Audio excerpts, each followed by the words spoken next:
Καλησπέρα φίλες και φίλοι, πάμε να δούμε σήμερα πώς θα παραγγείλω μια πόρτα από το carol.gr.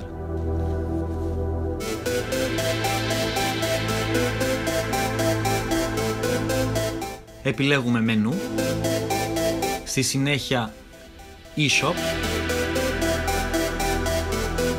πατάμε πόρτες, laminate και επιλέγουμε το χρώμα που μας αρέσει, στη συγκεκριμένη περίπτωση laminate dress. Επιλέγουμε ύψος πόρτας που είχαμε μετρήσει 2,16 και συμπληρώνουμε 2,14 για να έχουμε και 2 πόντους κενό για να μπορούμε να βάλουμε τη σφήνα μας και τον αφρό. Στη συνέχεια επιλέγουμε φάρδος πόρτας που είχαμε μετρήσει 77 και συμπληρώνουμε 73. Προχωράμε στο πάχος κάσας που είχαμε μετρήσει 11 και συμπληρώνουμε 10, γιατί το περβάζι μας καλύπτει από 2 μέχρι 3 πόντους. Πάμε να επιλέξουμε τύπος κάσας. Έχουμε δύο επιλογές, είναι η ίσια κάσα και η οβάλη κάσα. Στη συγκεκριμένη περίπτωση βλέπουμε την ίσια κάσα που έχει ίσια περβάζια και ίσια κάσα. Η οβάλ πάλι έχει στρογγυλεμένη κάσα και στρογγυλεμένα περβάζια. Εμείς επιλέγουμε την οβάλ. Τύπος πόρτας.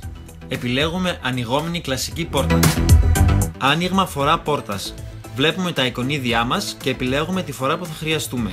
Στην συγκεκριμένη περίπτωση αριστερή φορά πόρτας. Χρώμα εξαρτημάτων. Εννοούμε κλειδαριά και μεντεσέδες. Έχουμε 3 επιλογές, εμείς θα χρειαστούμε inox. Έξτρα επιλογές πόρτας. Σχέδια inox και τζάμια. Εδώ βλέπετε τις φωτογραφίες και τα σχέδια που υπάρχουν σε τζάμι, τα σχέδια που υπάρχουν σε inox. Εάν δεν θελήσετε κάποια από αυτά, πατάτε ανανέωση και προχωράτε.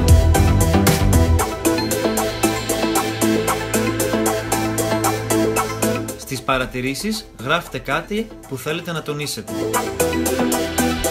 ή θα χρειαστεί να γνωρίζουμε.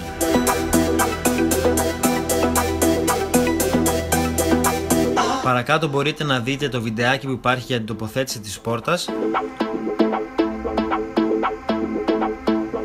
τον online κατάλογό μας για τις πόρτες και την περιγραφή του προϊόντος.